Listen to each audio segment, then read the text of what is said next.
They come out with a new perspective. They see how big tobacco is trying to influence them, trying to buy their decision making. With this anger from how they're being manipulated, they go and form clubs on their own. We harness that energy so they can educate other students and peers. Prevention efforts are designed to limit the number of new tobacco addicts. While this will drastically reduce the number of tobacco-related deaths over time, there is also an immediate need to provide effective treatment for current tobacco users. The Quit Docs have also created a network to increase the success rates of patients trying to overcome nicotine addiction.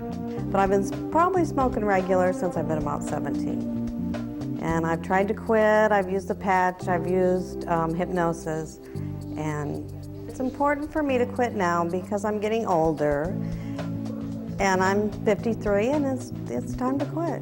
What brought me here tonight is I work at a local hospital on the oncology floor. I've been there for about 6.5 years, and I see firsthand what smoking can do to you.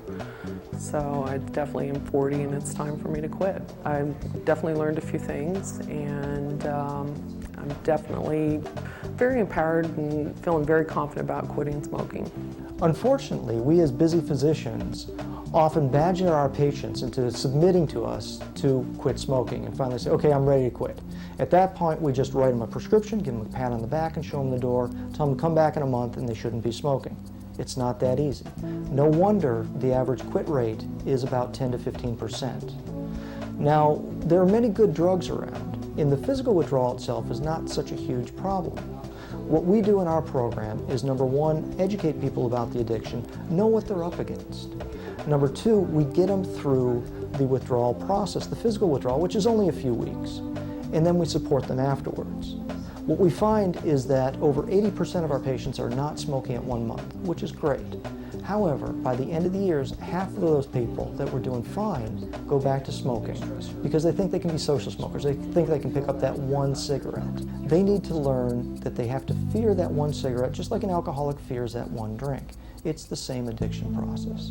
I can see maybe 1,000 people a year, all right? By taking advantage of technology such as streaming video, blogging, internet chats, live conferencing. We can go into schools, we can go into businesses. We've set up programs for county and city governments. This way, one person, one physician can reach, instead of 1,000 people, 10,000 people, maybe even 100,000 people. Now we have several physicians, each reaching 10, 100,000 people. We're making a true impact. We hope to conduct a lot of independent research to really see if these methods, some of the alternative methods in particular, are truly valid. Things like laser and magnets on the ear, some of the products that you use that are supplements.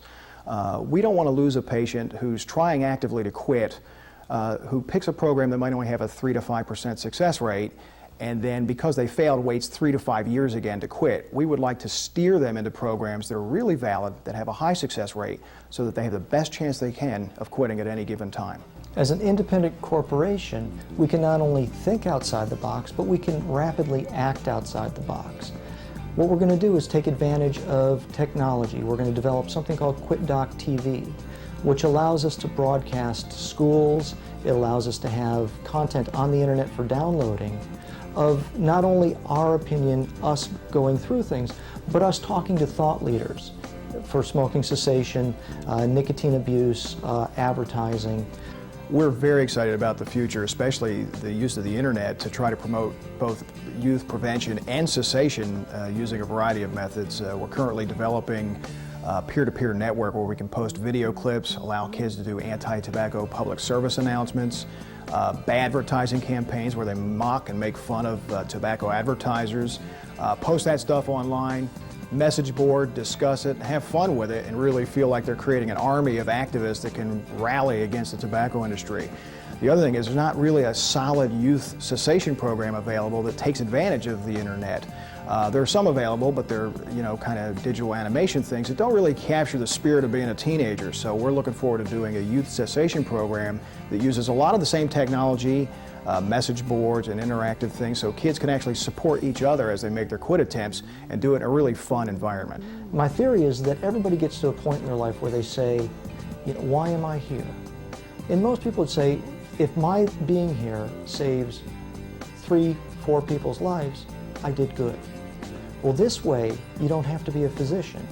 You can help maybe 10 people quit smoking, maybe 100 people quit smoking. This is your chance to not only help yourself or maybe a loved one, but to actually make a contribution towards society and make a difference in your life, become part of something that's bigger than yourself.